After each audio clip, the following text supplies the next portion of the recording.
হৈছে ছোৱালীজনীৰ বাৰ্থডে চেলিব্ৰেশ্যনৰ দিনটো আৰু তাইৰ বাৰ্থডে আছিলে 5 তাৰিখে জুনৰ। কিন্তু বাৰ্থডে দিনাখন আমি জগন্নাথ মন্দিৰত শৰাই দিলোঁ আৰু লগতে মোৰ শহুৰ দেউতাৰো সেইদিনাখন শ্ৰাদ্ধ আছিলে, গতিকে দুয়োখন শৰাই আমি জগন্নাথ মন্দিৰতে দিলোঁ। কিন্তু আমি মানে তাইৰ বাৰ্থডেটো চেলিব্ৰেশ্যনহে কৰা নহ'লে, কাৰণ তাই 6 তাৰিখে এক্সাম আছিলে। গতিকে 6 তাৰিখে এক্সাম দিয়াৰ পাছতহে ভাবিলোঁ কেক কাটিম, কাৰণ নহ'লে তাইৰ পঢ়া নহ'ব। আৰু এয়া 6 তাৰিখে ৰাতিপুৱাই মই মাৰ মন্দিৰৰ পৰা আহিলোঁগৈ।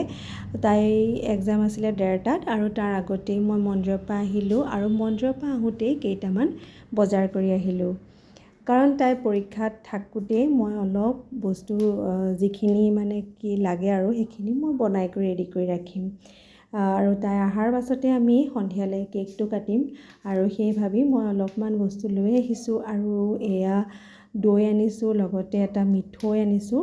আৰু মিঠৈটো মানে দোকানত দেখিলোঁ আৰু মই একচুৱেলি মানে চেনি নাখাওঁ, আমাৰ ছোৱালীয়েও নাখায়, ময়ো নাখাওঁ, গতিকে আমি মিঠৈ ইউজ কৰোঁ। আৰু তাৰপাছতে তাই ভাল পোৱা এটা বিস্কুটৰ পেকেট, আৰু এয়া মোৰ কাৰণে মই ৰাতিপুৱা চাহৰ লগত এইটো বিস্কুটেই খাওঁ।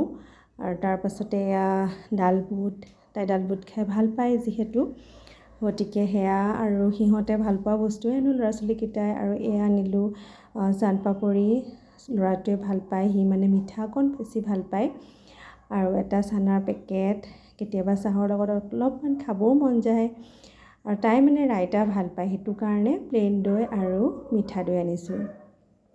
তাই ৰাইতা বনোৱাৰ কথা কৈছিলে। আৰু অলপমান চেৰি আনিলোঁ লাড্ডু গোপালৰ কাৰণে, প্ৰসাদত দিবৰ কাৰণে লাগে মোক। আৰু তাৰপাছতে আৰু বজাৰ আহিলে, এয়া ঘৰতে দি গ'লহি। ইয়াতে আলু, পিঁয়াজ, ব্ৰেড, পনীৰ সকলো আছিলে। আৰু মাংসখিনি ৰাতিপুৱাই মই আনি ল'লোঁ। বাকী এয়া কাষ্টাৰ্ডো আনিছোঁ, কাৰণ ভাবিছোঁ অলপমান কাষ্টাৰ্ডো বনাম। ফল মূল অলপ আছিলে, কল, আপেল, আম, তাকে দি পেলাই বোলো কাষ্টাৰ্ডো বনাম, কাৰণ তাই ভাল পায়। আৰু মানে ভাবিছোঁ যিখিনি বনাম তাই ভাল পোৱাই বনাম বেছিকৈ। আৰু প্ৰথমতে মই ভাবিছোঁ যে গাখীৰখিনি গৰমাই ঠাণ্ডা কৰি লওঁ, কাৰণ কাষ্টাৰ্ডখিনি সদায় ঠাণ্ডাহে ভাল লাগে। আৰু এয়া গাখীৰখিনি উতলাই তাত কাষ্টাৰ্ড পাউডাৰটো মিলাই পেলাই মই ঠাণ্ডা কৰি থৈছোঁ। আৰু বাকী আনফালে মই মাংসখিনিও বনাইছোঁ, কাৰণ তাই অহাৰ আগতে অলপখিনি মই ৰেডি কৰিয়ে ৰাখোঁ। আৰু সন্ধিয়ালৈ ভাবিছোঁ মানে আটাইখিনি ৰেডি হৈ গ'লে মোৰো ভাল হয়। তাৰপাছতে এয়া কাষ্টাৰ্ডখিনি ঠাণ্ডা হৈ গ'ল, তাত ফ্ৰুটছখিনি মিলাই দিছোঁ। আৰু এয়া মাংসখিনিও মোৰ বনাই হৈ গ'ল। আৰু তাৰপাছতে পোলাওখিনিও বনাই ল'লোঁ। চাউলখিনি ধুই পেলাই অকণমান পানীটো যাবৰ কাৰণে জৰজৰীয়া কৰি ৰাখিছোঁ। আৰু বাকী ডেক'ৰেশ্যনৰ কামো হৈ গ'ল। আৰু ডেক'ৰেশ্যনৰ কামখিনি মোৰ ভণ্টিয়ে কৰিছিলে। বাকী কেকো আহি গ'ল, কেক ককাকে আনিলেগৈ, মোৰ পাপাই আনিলেগৈ কেকটো। তাৰপাছতে আমাৰ কেক কটা আৰম্ভ হৈ যাব, কিন্তু তাই ক'লে যে আগতে মা মই ফটোখিনি উঠি লওঁ। আৰু ফটোখিনি উঠালৈকে মই সকলোকে আলু চপ, মিঠাই আৰু কাষ্টাৰ্ডখিনি ভগাই দিলোঁ।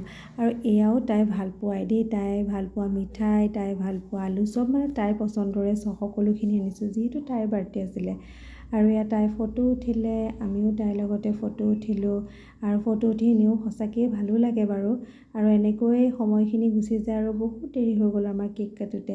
তাৰপিছতে বোলো ফাইনেলি কেকটো কাটি দিয়া আৰু, কাৰণ নহ'লে আৰু দেৰি হৈ যাব।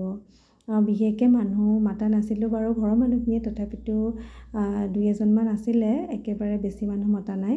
আৰু এয়া কেক কটা হৈ গ'ল। তাৰপিছতে কেকখিনি কাটি সকলোকে ভগাই দিলোঁ।